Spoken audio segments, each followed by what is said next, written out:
Welcome back to another video. We are in part 2 of the 3-part series of the animated history of Poland. We are trying to get a bit deeper into our understanding of Poland, trying to understand where the country has come from, where the people have come from, and also try and understand what the country has been through in these past couple of centuries. So let's get straight into part 2. A Poland left beaten, a Poland left broken, stripped of their right to assembly and the right to their language. We left off the last video where Poland ceased to exist on the map. Yeah, they were as no you can more. see there. They were no more. A multi-ethnic population now absorbed into 3 separate empires. With tensions with France rising in the west and all 3 of these nations coming into Napoleon's crosshairs, what was the future of Poland to be? The turn of the century brought with it uncertainty, rebellion, and hiding beneath it all, a spark of nationalism, ready to be stoked. This was the time of like Napoleon era. So it's pretty interesting to see. You always hear of Napoleon back in the day, but now you see where it like comes into play in what years.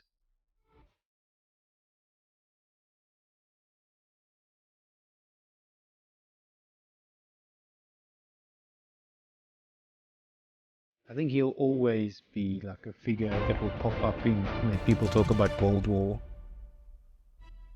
Caused a lot of Life drama. under imperial rule wasn't great, and the Poles began searching for a way out almost immediately. Restrictions had been placed on their language and religion. They were treated as second-class citizens. Many 1802. musicians, artisans, poets, and engineers all fled political persecution and lived out their days in exile. A people hard to quell, a people in search of solidarity.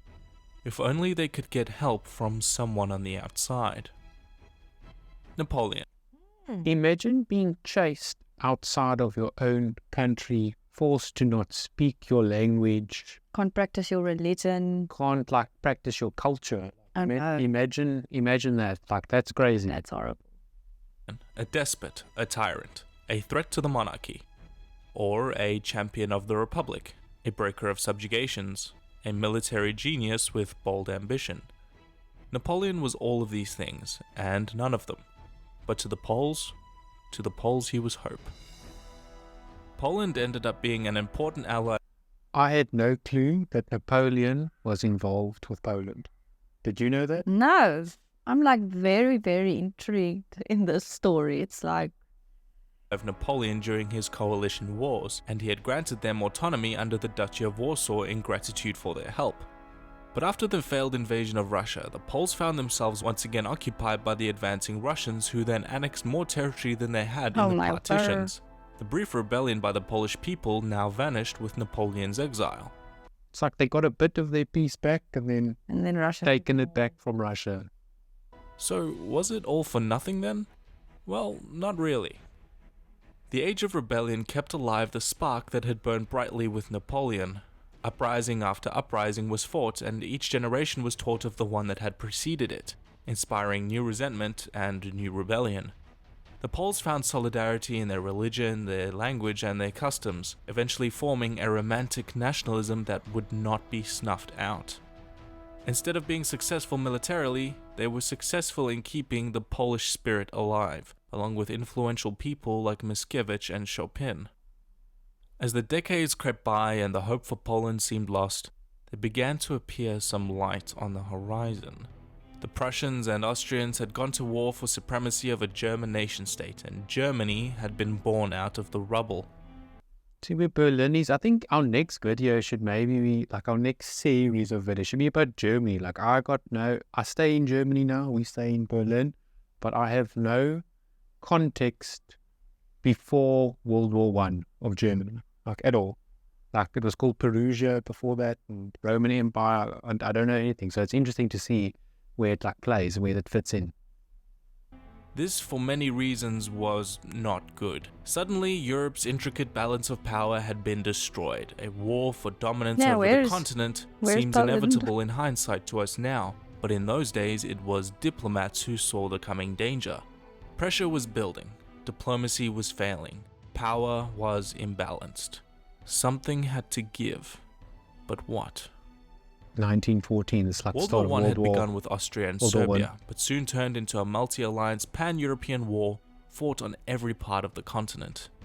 The former allies of Austria, Germany and Russia were now enemies. The former Polish lands were the epicenter of the Eastern Front, and Polish armies fought on both sides, and both sides were promising the Poles their freedom in exchange for their help. Eventually, the Russians and Romanians would be defeated and forced to hand over all their Polish lands to Germany in a peace treaty, setting up an occupied piece of territory for Polish people they more than likely had no intention of letting them keep. My But word. with Russia knocked out of the war, the Americans had entered it, and one of Woodrow Wilson's 14 points was support for a liberated Poland. With the defeat of Germany in 1918, Polish officials reclaimed much of their former territory, and Józef Piłsudski was installed as the new leader of Poland after 123 years of foreign rule. But the fight was not 123 years of someone else ruling you. That's like a century and a bit. It's like unheard of. Like, Imagine like as being like brought up in that time, and not having like an identity. yeah, what are you? If Poland ceased to exist, what is your nationality?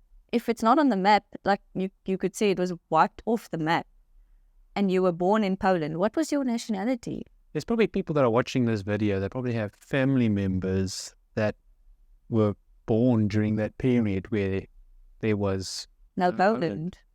So you couldn't be Polish because there was no What Poland. were you classified in that period? Like, drop down in the comments below. I'd love to know. not over. The Bolshevik Revolution had left Russia to fight a brutal civil war, and once it was over, the Red Army set its sights on the Polish lands they had recently lost. The brave Polish armies lined up to defend their homeland. Defending their capital of Warsaw, they stood ready for battle.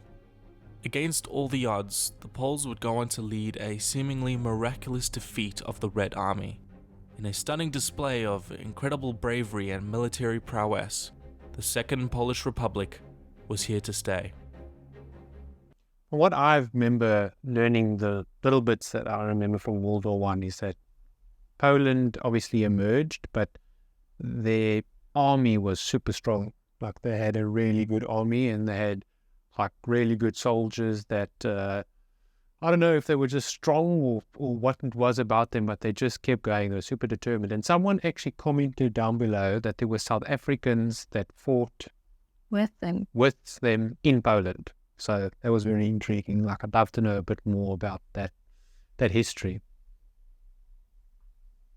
Polish leader Józef Piłsudski envisioned the recreation of It the looks like an old multicultural town. Poland of the past, and reflected in this, the Second Polish Republic was among the most diverse in the world at the time. The next few years, usually called the Interwar period, was dominated by strong political rhetoric, radical ideas, and a high focus on foreign policy. That being said, it wasn't the most stable government. There were even a couple of coups here and there. Across the border in Germany, things were pretty bad as well. The crippled economy and political turmoil had allowed a radical like Adolf Hitler to come to power in 1933, introducing sweeping reforms of government and seizing dictatorial-like powers. It was not long before Poland came into Hitler's crosshairs. Invading the This is like the start Yeah, of World War II. Republic would allow Hitler to attain many of his short-term goals, such as seizing the industrial heartland and reaffirming Germany as a military power. They But like also just got his it back. long-term goals of eradicating Jews and other undesirables and invading his arch-rivals, the communist USSR. But in a completely unexpected move, the Germans signed the Molotov-Ribbentrop Pact, secretly dividing Poland into two spheres of influence, hoping to bide their time and not fight a two-front war. Good job, guys, I think that'll work out. The German army invaded Poland on the 1st of September 1939, beginning the Second World War. They were the first to taste the German Blitzkrieg, a radical new form of It's like all they wanted was peace, and then a couple of years would go by, and then someone would be knocking and saying, But they just wanted their land, like to live peacefully in their country, and left, right, and center they got hit by these greedy countries trying to take land and take power and take their resources, and it's just It obviously says something about Poland. It must be rich in resources, I think so. rich in people, rich in landscape, the topography, everything about it is just There must be a reason why it was so wanted by so many countries. because it's Central Europe. That's also probably the location is fantastic, but you can't just take someone else's the whole country. I mean, Crazy. Form of lightning warfare designed to punch deep into enemy lines and surround them, cutting off their defenses. Poland was not ready for this. Europe was not ready for this. The world was not ready for the Blitzkrieg. Poland fought bravely in defense of their homeland, but they were defeated in a few short weeks, Warsaw being heavily bombed until September 27th. Just to briefly clear some I think it was Warsaw that was over 75% of the city was completely bombed. something up, one myth spread by German propaganda was the ineptitude of the Polish army using sabred cavalry against the German panzers, which is completely false. There is no record of this ever happening, and both sides had highly armed cavalry units. It wasn't that uncommon. The fall of Warsaw, however, would not be the end of the fight. Thousands of troops evacuated and joined the armies of the Allied powers and continued to fight throughout the war. Many thousands more civilians and soldiers went into underground resistance in towns and forests to continue fighting the Germans and the Russians. Poland was one of the worst fared nations in World War II. Combined military and civilian casualties, Poland lost the highest percentage of any population in the war, with 1/5 of Polish citizens dying in combat or in mass. Wow, 1/5. That's 20% of the population completely massacred. Imagine just losing 20% population just like that. Nah, that's horrible. Wow. Executions. Of the 6 million Jews killed during the Holocaust, half of them were Wow. Polish. Wow. As the Red Army advanced into Polish territory in 1944, the army in Warsaw So 50% of all Jews killed in World War II came from Poland. I don't know that. I don't even know how to comprehend that. You can't. No, it's a massacre. rebelled against the German occupiers. They hoped that the Soviets would join them to retake the city from the Nazis, but this would not happen. The Soviets were not their allies, nor did they come as liberators, and stopped outside of Warsaw and watched and waited as the Germans slaughtered the Polish resistance, ignoring their radio calls for help. Once the Polish army was killed and the Germans had retreated, the Red Army marched into the pile of rubble where Warsaw had once stood. The Red Army had also uncovered the brutal death camps in Poland, set up to exterminate Jews and other minority groups by the Nazis. News of this horror would soon spread throughout the world. I only know of Auschwitz as a concentration camp, but I don't know. I've never heard of those names. There's obviously a lot more than just those, but those were obviously prominent. So I just want to understand this correctly. Are those Russians? The Red Army is Russia, yeah. And they went and... Reclaimed the land. But what did they do with the people left over in the concentration camps? I don't know. I think the guys in the concentration camps were either killed or set free. I don't know. I think the Red Army drove back Germany. The Red Army drove back Germany, yeah. Okay. With the Polish Foreign Army and the domestic army now fighting on both fronts, the European theatre ended with the joint occupation of Germany by the Allied armies in the west and the Red Army in the east in 1945. This was Poland the fall lay in of waste World War and II. ruins, swapping out one occupying army with another, and one madman dictator for another. For better or worse, the Red Army That's was once again on Stalin. Polish soil, and the atrocities and war crimes they committed on their advance meant that their stay would likely be an unpleasant one. Uncertainty was on everyone's mind. The citizens of this Central European nation could feel Stalin's cold, clammy hands at their throat. Would their sovereignty stay intact? Would they remain a people inspired by liberty and stoicism? How could they face the challenge of rebuilding their nation and come to terms with the brutality of the Holocaust? As the British, French, and Americans strained their eyes to watch and see what the Soviet government was going to do next, their view became obscured by a giant iron curtain. Well, the story doesn't end there, so stay tuned for part 3. Oh my word. So this is basically now the start of the Cold War. So this is where you'll get a bit of insight into East and West Berlin. The east side obviously being the USSR, and then west side being the capitals. But very cool video. I would say like this is actually a cool type of video to show children, like who are learning, about the history. It's really basic. It gives you a basic overview of what happened, and it's quite cute to watch. This guy that makes these videos, I see he's got a whole series of different countries like Germany, and he's got Hungary and Austria. So I think we'll definitely delve into a lot more of his videos to get more context. It's very simplistic, but gives you, I think someone said in the comments, a very good overview.